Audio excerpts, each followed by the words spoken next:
Hello everyone, this is a video short for understanding types of goods.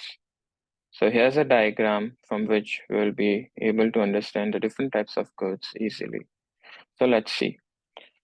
So if a good is rival in consumption and it is excludable, it is known as a private good.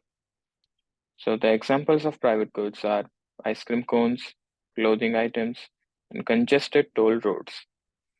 Now, if a good is not rival in consumption, but it is excludable, then it is known as a club good, which for which the examples are fire protection, cable TV, and uncongested toll roads.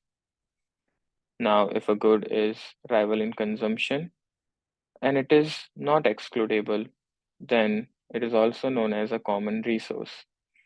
The examples are fish in the ocean, the environment, and congested non-toll roads. Now, if a good is not rival in consumption and also not excludable, then it is known as a public good.